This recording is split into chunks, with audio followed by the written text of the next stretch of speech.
Góðan daginn og takk ykkur fyrir að bjóða mér að fá að opna málþingið.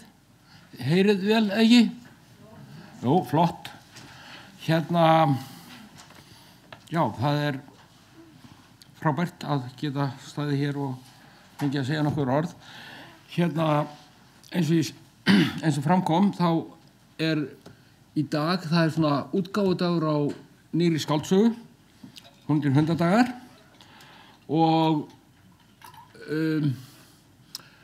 ég, þegar að þessu líkur, skilst mér 4:00, þá var alveg tilvalið að fara niður í Eymundsson í Austræti klukkan 5 og taka þátt í útgáfu hátíðinni. En það er ekki alfarið sem ég stend hér og auglýsi nýja bók af tilviljun vegna þess að þegar ég gátt þetta er eitthvað sem að æðri máttavöld ákveða, að þegar ég gátt síðustu bókina mína, Íslenskir kongar, 2012, að þá var einmitt fyrsti upplesturinn úr henni fyrir geðhjálp í Túngötu. Og nú stend ég hér og fyrsti upplesturinn er á sömu nótum. Það var að vísu bara í Túngötunni í stofunni. Það er aðeins stærri stofa. En mér langar að, og þar koma auðvitað þessi mál svolítið við sögu, Hundadagar. Ég ætla bara að fá að lesa tvo litla búta úr sögunni, örlitla. Svona hefst sagan. Þetta er hann Jörundur Hundadagakonungur. Hrópar saklaus maður á hefnd gegn mér. Hef ég úthellt blóði annars manns? Hef ég grætt á kostnað almennings eða auðgað mig öðrum til tjóns? Hafa menn verið hneptir í fangelsi af því að þeir voru mér andsnúnir? Þetta eða eitthvað í þessa áttina, sagði Jörgen Jörgensen, þegar hann reyndi að verja gerðir sínar frammi fyrir þeim sem vildu ekki lengur hlusta. Og þeir voru margir, nánast allir. Við köllum hann Jörund Hundadagakonung, enda er hann á sinn hátt eini kóngurinn sem við höfum átt. Þó hét hann bara Jörgen Jörgensen, sem er eins og að heita Jón Jónsson, eða nánast ekki neitt.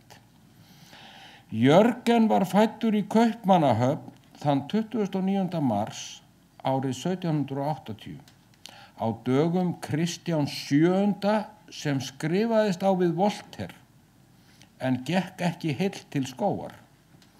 Þá var Kaupmannahöfn líka höfuðborgin okkar og Kristján VII kóngurinn okkar. Georg III, kóngur á Englandi, var líka bilaður. Okkur stóð ekkert til boða nema bilaðir kóngar. Og Jörgen var líka, hans fjölskylda var náttúrulega líka eins konar aðstandendur. Og þess langar mig að segja hérna örfáar setningar það. Oft leið kónginum okkar, honum Jörgen Jörgensen, eins og hann stæði frammi fyrir aftökusveit og ekki að ástæðu lausu. Aftökusveitirnar voru bæði hið innra og ytra. Eitt sinn var hann meiri segja á leið í gálgan. Fritz bróðir hann sagði að hann hefði ekki bara eyðilagt sitt eigið mannorð, heldur líka mannorð fjölskyldunar. Og það fannst Fritz sorglegt í ljósi þess að Jörgen hafði alla möguleika á því að verða afreksmaður á svo mörgum sviðum. Þú hefðir geta komið svo miklu til leiðar, sagði Fritz í bréfi til bróður síns eftir að hann var kominn til Tasmaníu. Þangað var hann fluttur nauðugur en laus við gálgan. En spurningin er, hvort það var ekki einmitt það sem Jörgen gerði. Kom hann ekki miklu til leiðar þegar öllu er á botninn hvolft? Því fáið þið svarið við í þessari bók. Og hér er ég síðan síðan langar mig að gera, lesa tvennt annað. Það er hér bók eftir bróður minn heitinn, Pálmi Ár Guðmundsson, sem að átti við sín andlegu veikinda að stríða og hann gaf út talsvert margar ljóðabækur og ég bjó síðan til eitt úrval úr þeim öllum sem heitir Á öðru plani og mér langar að lesa hérna 2 lítil brot. Fyrst þetta. Ég hef fundið ánægjuna í að lifa. Hef fundið sólina seilast inn í hjarta mitt. Það þungt og styrkt. Eins og gamall maður sem talar upphátt án þess að vita það. Ég á 2 tungl falin í djúpum helli undir fjallinu furðulega sem enginn skilur. Þau bíða og dreymir að ég komi. Stundum gef ég þeim eitthvað og þá tala þau. Í ólinni hangir afi þinn, dauður hann og grafinn. Á morgun hitturðu stúlkukind og horfir með henni á hafið. Ég svaf nóttina og daginn eftir gekk ég lengi við sjóinn. Einhver sá mig en ég sá hann ekki. Kannski var það hundur. Á grasbala gekk ég fram á stúlku, hún var að éta kind. Ég sagði, stúlkukind má ég líka. Það var eitur í vatninu, kindin vissi það ekki og nú hún dauð. Komdu og fáðu þér bita. Það kom fleira fólk, fáklætt og órakað, með sítt hár og flöskur. Svo var búið að éta kindina og allir fóru út í sjóinn nema hún. Hún sagði, farðu með mig, hvert? Eitthvað, sagði hún, og ég tók hana í hellinn. En þegar við komum var hann fullur af vatni. Við verðum að synda, sagði ég, og svo fórum við inn í vatnið. Svo annað ljóð eftir hann sem langar að deila með ykkur og heitir Virðingafyllst. Virðingafyllst, mér fannst það svo undarlega að ríma við nútímann þó þetta sé einhvern megin ansi langt síðan að þetta eru einhverjir áratugir síðan þetta var skrifað, eða kannski, já. Hér eiga allir eitthvað í vandræðum með sig. Eitthvað ekki eins og það, hér eiga allir eitthvað í vandræðum með sig. Eitthvað ekki eins og það Eitthvað öðruvísi. Sambandsleysi við aðrar plánetur eða kaldlyndar konur, kynlíf karlmanna farið í súginn. Eitthvað öðruvísi, eitthvað amar að öllum, samt eru geðveikrahælin alltaf tóm. Þegar hjálpin á að berast gera læknar fólk af öðrum heimi að andlegum krippum. Eitthvað í átt við eigin forfeður þegar bananar voru dópið og hinir sjúku helgarmatur ljónsins og konungurinn spókaði sig óhulltur meðan aparnir ónaneruðu á greinum trjána. Já, hér eitthvað að, elskan mín. Trylltir spútnikar og villtir malbikstætarar, hamborgara plastikpíkur með remúlaði sósu og bjórþembur með vínkjallara í nærbuksunum næra menninguna á tíðablóði og túrbindum meðan blind alþýðan stritar onni í ísupottum og túristar falla af himni ofan allsettir demónum.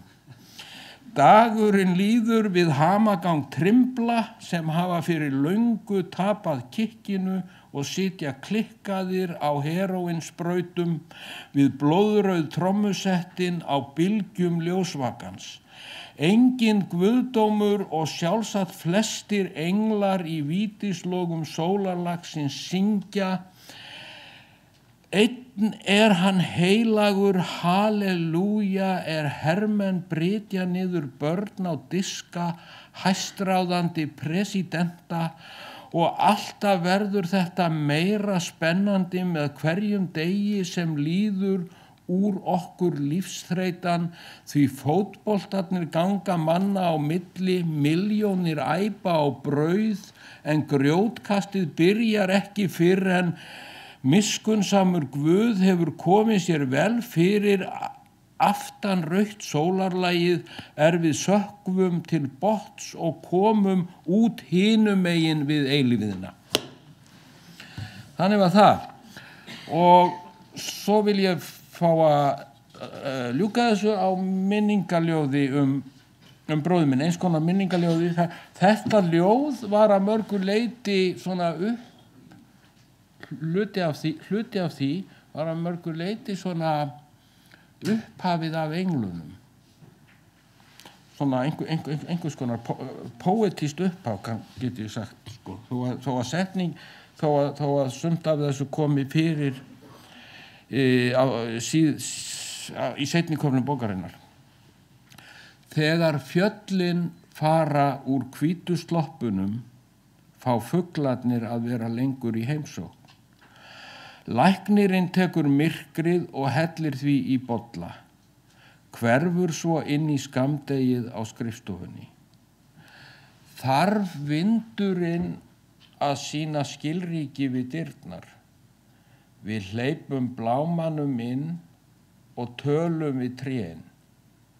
Skuggarnir læðast skeldir með veggjum, vörður með lykla hrekur lægðirnar burt. Einhver biður að heilsa norður í höfin, þar sem fuglarnir flögra hábjarta sali og minningar mætast við heiðgulan vegg. Sjáðu stúlkuna sem stendur þarna í gættinni. Hún bíður og vonar með glóandi lyng í augum og ljósaskiptin eins og kápu á herðunum. Úti svífur vængjaður tími frá gegnsæjum bláma að myrkvaðri strönd. Snjórinn í hlíðunum vaknar af svefni, þegar fuglarnir fara verður dreggjunum skvett. Útlægur blámi bankar á glugga, í sorta sofa þögul tré. Ekki deyjandi sólir, ekki fjúkandi sandar, aðeins orð höggvin í stein yfir grafreit sem flýgur tómið. Nei, ég ekki dáinn. Ég farin á sjóinn. Ég sigli hinn bláa sjó í híbýlum föðurins. Faðirinn vitjar netana, við komum drekklaðnir í land. Takk fyrir.